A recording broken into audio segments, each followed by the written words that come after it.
आज हम लोग बात करने वाले हैं बीए पार्ट 1 हिस्ट्री ऑनर्स का पेपर 2 का चैप्टर 1। देखिए चैप्टर 1 पूरा हम लोग विस्तार से बात करेंगे। हिस्ट्री ऑनर्स का मतलब होता है कि हिस्ट्री को पूरा विस्तार से पढ़ा जाए और सिलेबस भी मालूम होना चाहिए। अगर सिलेबस आपको पता नहीं है तो प्ले लिस्ट में होगा, आप जाकर सिलेबस देख सकते हैं। तो चलिए हम लोग बात करते हैं चैप्टर 1।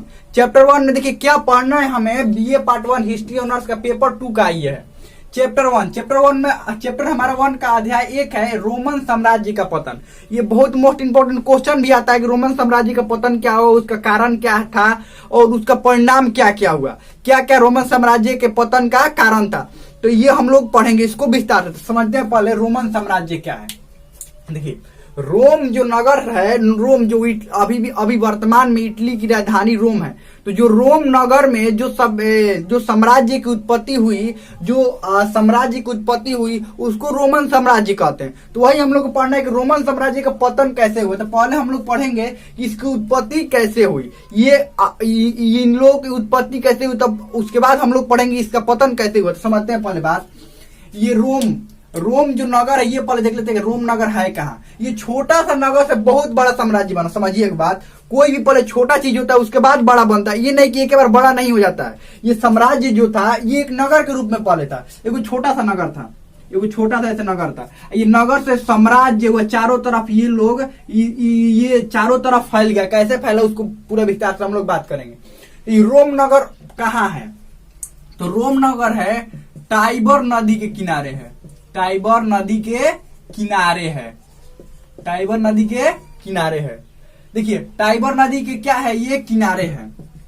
अब एक बात समझिए ध्यान से। ये पहले के जो नगर और जो अधिकतर जो नगरें थी वो कहाँ, नदी के किनारे ही होते थे। क्यों होते थे? जो प्राचीन समय की जो नगरें थी वो नदी के किनारे। जैसे आप हड़प्पा सभ्यता पढ़े होंगे तो आप जानते होंगे कि हड़प्पा सभ्यता की जितनी भी स्थलें है, लगभग सारी जो स्थल है वो सब किसी न किसी नदी के किनारे है। तो ये भी क्या था, नदी के किनारे था। अब क्यों नदी के किनारे था? देखिए 2-3 मुख्य बातें आपको बताते हैं। देखिए इस समय की तरह उस समय रोड नहीं थे, तो कोई भी व्यापार करना होता था, कुछ भी सामान लेकर जाना होता था, एक ही मुख्य साधन होता था जल्दी पहुंचने के लिए। क्या साधन होता था? नदियों के माध्यम से एक जगह से दूसरे जगह जाया जा सकता था। कि नदी किससे? समुद्र से जुड़ा है। समुद्र के रास्ते कहीं पर भी, विदेशों में भी सामान जाया जा सकता है, कहीं पर भी कुछ भी लेकर जा सकते हैं। तो इसीलिए ये रोम जो नगर था ये कहाँ बसा हुआ था? टाइबर नदी के किनारे। अब टाइबर नदी के किनारे थोड़ा दूर पर था। कहाँ था? थोड़ा दूर पर था और पहाड़ी के नजदीक था। और एक पहाड़ी पर था, पहाड़ी के नजदीक नहीं, पहाड़ी पर ही कह सकते हैं। पहाड़ी पर था, पहाड़ी पर था। यहाँ देखिए, हाँ एक और बात समझिए ध्यान से। जो हम लोग बार बार बोलते हैं कि कोई भी भाषा कि ये शब्द जो है लैटिन भाषा से ली हुई है। आपने बहुत बार सुना भी होगा कि ये बोला जाता है कि ये जो शब्द है वो लैटिन भाषा के इस शब्द से लिया गया है। तो ये लैटिन भाषा वाले लोग यही से लैटिन भाषा की उत्पत्ति हुई थी। रोम से ही लैटिन भाषा की उत्पत्ति हुई थी। यहीं से लैटिन भाषा की उत्पत्ति हुई थी। तो ये पहाड़ी पर पहले एक पहाड़ी पर रहते थे। उसके बाद ये लोग हुआ ये कि धीरे धीरे फैलने लगे। क्या हुआ? धीरे धीरे फैलने लगे। तो पहले मान लीजिए ये पहाड़ी हो गया। पहले एक पहाड़ी पर यहाँ पर रहते थे, एक पहाड़ी पर रहते थे। धीरे धीरे 2 गो 3 गो 4 गो ऐसे करके और 6 गो पहाड़ी पर ये रहने लगे। कुल कितने? कुल 7 पहाड़ियों पर रहने लगे। 7 पहाड़ियों पर। अब जब 7 गो पहाड़ियों पर ये लोग रहने लगे, तीन लोगों का व्यापार जो था, सबसे अधिक प्रचलित व्यापार देखो टाइबर नदी के किनारे था। बात ये था कि ये लोगों का था, ये मान लीजिए ये नदी हो गया, ये यहीं पर पहाड़ है, ये पास में पहाड़ की कुछ दूरी पर पहाड़ था और यहाँ पर नदी था। तो ये लोग क्या था, 7 गो और पहाड़ पर ये लोग फैल चुके थे। तो ये यहाँ पर आते थे नदी, और नदी के रास्ते कहीं पर भी व्यापार क्या करते थे ये लोग करते थे। नदी कहाँ मिला हुआ था? समुद्र में। नदी जाकर समुद्र में मिल जाता था। तो ये लोग कहीं पर भी व्यापार के बहुत अच्छा साधन इन लोगों का होता था। ये लोग व्यापार क्या करते थे? अधिकतर व्यापार पर निर्भर रहते थे और व्यापार अधिक मात्रा में इनका व्यापार प्रचलित था। ये हुआ रोम नगर के बारे में कि रोम नगर कैसा था, कहाँ था, इसके बारे में हम लोग पढ़े। अब देखिए रोम नगर टाइबर नदी के किनारे है। ये पहले 1 पहाड़ी पर थे, उसके बाद 7 गो पहाड़ी पर पहुंच गए। मतलब 1 पहाड़ी 7 पहाड़ियों पर ये लोग फैल चुके थे। उसके बाद ये रोम नगर का उत्कर्ष कैसे हुआ? ये तो रोम जो नगर था ये कहाँ था, ये पहले पढ़े थे हम लोग। ये रोम नगर का उत्कर्ष कैसे हुआ? ये रोम नाम किसने रखा? किसी ने तो स्थापना किया होगा, नाम किसने आखिर रखा? तो देखिए रोम नगर की जो स्थापना है 753 ईसा पूर्व में स्थापना हुआ।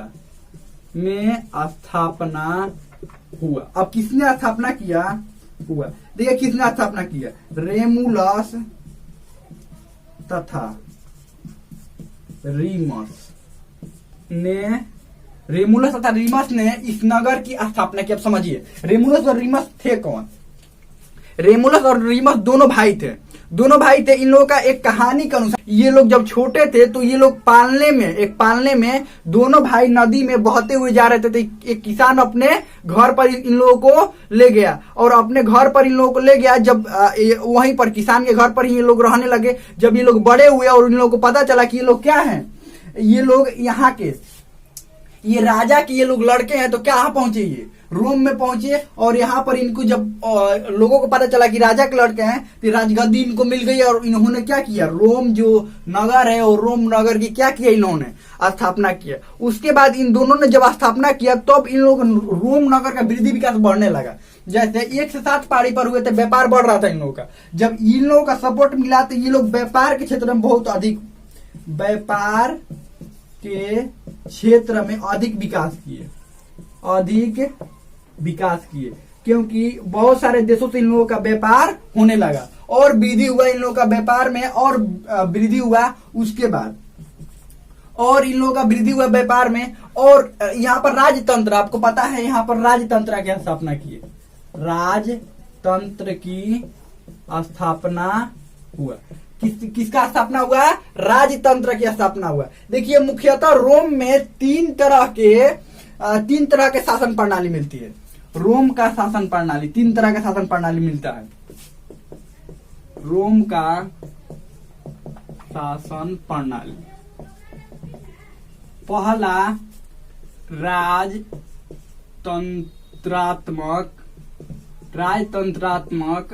युग। पहला क्या था, राजतंत्रात्मक युग था शासन प्रणाली। दूसरा गणतंत्रात्मक युग। और तीसरा साम्राज्यिक युग। अब देखिए 3 तरह का ये युग था, 3 तरह का शासन प्रणाली था। एक तो राजतंत्रात्मक युग था, दूसरा गणतंत्रात्मक युग था और तीसरा साम्राज्यिक युग। आप समझिए यहाँ पर ये लोग तो राजतंत्र की स्थापना कर दिए थे।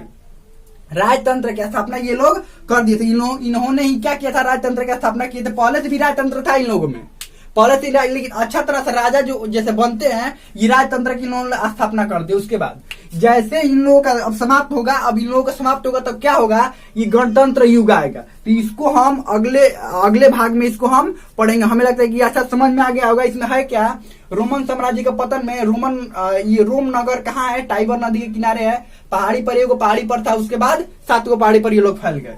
उसके बाद रोम का उत्कर्ष कैसे हुआ, 753 ईसा पूर्व में 2 भाइयों ने, रेमुलस और रीमस ने रोम की स्थापना किया और यहाँ पर राजतंत्र लागू किया।